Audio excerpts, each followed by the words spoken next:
Ok, alors je viens de lire le truc. En gros, les migrants, quand ils arrivent en France, ben, l'État leur donne une carte bleue, et avec cette carte bleue, ben, ils peuvent retirer jusque 40 € par jour. C'est un peu beaucoup, non? Je sais pas. Parce que les gens qui sont français, ben, l'État, il leur donne pas une carte bleue avec 40 € par jour dessus. Tu es sûr de ça? De quoi? Que les migrants ont une carte bleue avec 40 € par jour dessus. Ouais, c'est sur un post Facebook que j'ai vu ça. Mais es-tu bien sûr que c'est vrai? Migrants, carte bleue.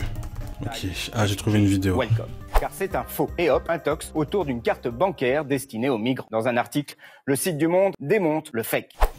Bon, c'est pas vrai en fait.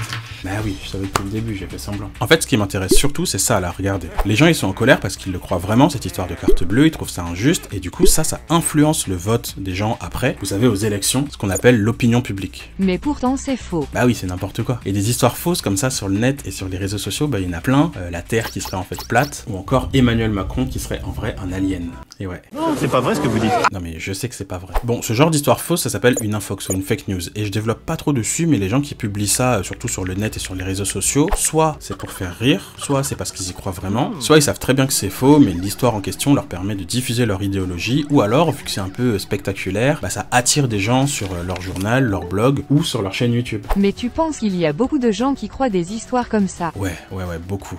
Regarde, d'après un sondage qui date de 2018, bah presque 10% des Français et des Françaises pensent que la Terre pourrait être plate. Ça fait beaucoup. Pourtant, on apprend à l'école que la Terre est ronde. Oui, mais pour plein de raisons dont j'ai pas trop le temps de parler ici, bah de plus en plus de gens en France et plus généralement dans le monde entier se mettent à se méfier de plus en plus des informations qui viennent de l'école, des gouvernements ou des scientifiques. En bref, des gens se mettent à ne plus croire aucune parole qui vient d'une figure d'autorité, d'une institution. Et se méfier de ce qu'on te dit, c'est un bon réflexe à la base, ça s'appelle l'esprit critique. Mais si c'est pour après croire des trucs comme ça...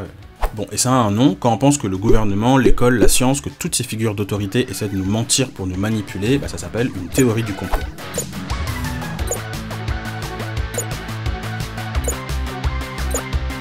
Bon, tu vois, les histoires comme ça, c'est surtout sur les réseaux sociaux qu'on en trouve. Parce que sur internet et les réseaux, tu vois, bah, tout le monde peut dire ce qu'il ou elle veut, c'est très libre. Tandis qu'à la télévision ou la radio, bah, ce que tu dis, c'est davantage contrôlé, davantage vérifié. Donc c'est mieux de se renseigner à l'aide de la télé ou de la radio? Bah, en fait, on peut se renseigner avec les réseaux sociaux, mais il faut juste faire attention à la manière dont on cherche l'information. Par exemple, tu vois, moi-même, je suis sur YouTube, donc YouTube, c'est un réseau social, mais je vous le dis, YouTube, faut faire super gaffe. Il y a plein de chaînes YouTube qui sont grave bien, mais il y a aussi beaucoup de bêtises qui circulent sur YouTube, ou même sur n'importe quel autre réseau social, puisque n'importe qui peut publier ce qu'il ou elle veut sur internet et les réseaux sociaux.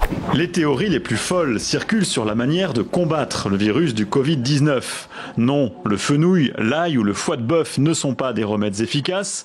Boire de l'eau toutes les 15 minutes non plus. Et le truc, c'est que les jeunes, bah, on se renseigne principalement à l'aide des réseaux sociaux et d'internet. Par exemple, si on regarde les 4 principaux médias qui existent en France, un média, c'est tout simplement un organisme qui diffuse de l'information, comme la télé, la radio, le journal ou internet. Bon, bah sur les 4 grands médias, on s'aperçoit que 45% des jeunes de moins de 24 ans, bah, ils se renseignent sur l'actualité à l'aide d'internet et des réseaux sociaux. Et encore une fois, c'est pas un souci. D'ailleurs, les hommes et les femmes politiques, ils utilisent de plus en plus les réseaux sociaux pour diffuser leurs idées. Mais c'est juste que quand on lit une information sur internet ou les réseaux sociaux, il faut faire attention à 2 choses. Déjà, d'où vient cette information? Est-ce que ça vient du site du gouvernement, d'une encyclopédie en ligne, d'un journal un peu reconnu, d'un blog personnel, d'une vidéo YouTube, d'un site d'humour?